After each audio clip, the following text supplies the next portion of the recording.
മിശിഹായിൽ പ്രിയമുള്ള സഹോദരി സഹോദരന്മാരെ, പ്രിയമക്കളെ, ഇന്നേ ദിവസം 1 കൊരിന്തോസ് 13:12 ഇപ്പോൾ നമ്മൾ കണ്ണാടിയിലൂടെ അവ്യക്തമായി കാണുന്നു, അപ്പോഴാകട്ടെ മുഖാഭിമുഖം ദർശിക്കും. ഇപ്പോൾ ഞാൻ ഭാഗികമായി അറിയുന്നു, അപ്പോഴാകട്ടെ ദൈവം എന്നെ പൂർണ്ണമായി അറിയുന്നത് പോലെ ഞാനും പൂർണ്ണമായും അറിയും. ക്രൈസ്തവ വിശ്വാസത്തിന്റെ സകല വശങ്ങളും പൂർണ്ണമായി മനസ്സിലാക്കിയ ശേഷം വിശ്വസിക്കാമെന്ന് കരുതരുത്. കണ്ണാടിയിൽ കടമൊഴിയായി കാണുന്ന പോലെ ഏതോ ചില അവ്യക്തതകൾ അവശേഷിക്കുന്നുണ്ട് എന്ന് പൗലോസ് പറയുന്നു.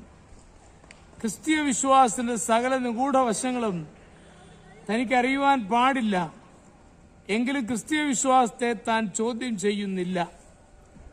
ഭാവിയിൽ ഈശോയെ മുഖാഭിമുഖമായി കാണാമെന്നും അന്ന് പൂർണ്ണമായ വിശ്വാസത്തിന്റെ രഹസ്യങ്ങൾ മനസ്സിലാകുമെന്നും വിശുദ്ധ പൗലോസ് പ്രത്യാശിക്കുന്നു. യുക്തിയേക്കാൾ പ്രധാനമായും ക്രിസ്തീയ അനുഭവത്തെ പൗലോസ് അംഗീകരിക്കുന്നു. ജീവിക്കുന്ന ഈശോയുടെ സാന്നിധ്യം ഭാഗികമായ അനുഭവമാക്കുന്ന വിശുദ്ധ പൗലോസ് ഭാവിയിൽ അതിന്റെ പൂർണ്ണത ലഭിക്കുമെന്ന് പ്രതീക്ഷിക്കുന്നു. അവ്യക്തതകളുടെ മുമ്പിൽ ക്രൈസ്തവൻ നിരാശപ്പെടുകയില്ല, ധീരനും പ്രത്യാശയുമുള്ളവരുമായിരിക്കും.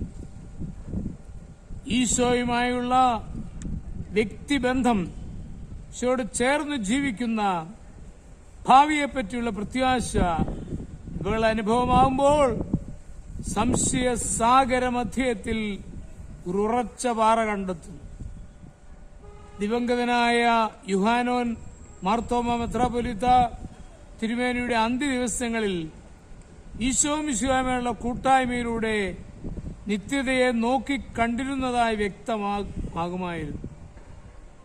ഈശോ എന്റെ ആത്മസഖയെ നിന്മാറിൽ ഞാൻ ചേരട്ടെ എന്ന ഗാനം ആവർത്തിച്ചു പാടുന്നതിന് തിരുമേനി ആവശ്യപ്പെട്ടിരുന്നു.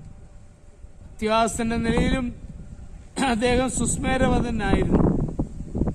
ഈശോയുടെ മാർവിൽ ചേരുന്നുവെന്ന പ്രത്യാശ അദ്ദേഹത്തെ സന്തോഷവാനാക്കി. ഈശോയോടുകൂടി ഇന്ന് ജീവിക്കുന്ന വിശ്വാസിക്ക് പലതും അവ്യക്തമാണ്, എന്നാൽ മരണത്തിലൂടെ കടന്ന തിരികെ നമ്മുടെ മധ്യത്തിൽ ജീവിക്കുന്ന ഈശോയുടെ സാന്നിധ്യം അവർ അനുഭവിക്കുന്നു. ഈശോയുടെ സാന്നിധ്യം അനുഭവിക്കുന്നവർ സംശയങ്ങളുടെ തിരമാലകളിൽ കുരുങ്ങുകയില്ല. നമ്മുടെ കർത്താവ് മിശിഹായുടെ കൃപയും പിതാവായ ദൈവത്തിന്റെ സ്നേഹവും പരിശുദ്ധാത്മാവിന്റെ സഹവാസവും നിങ്ങളോടുകൂടി ഉണ്ടായിരിക്കട്ടെ, എപ്പോഴും എപ്പോഴും എന്നേക്കും.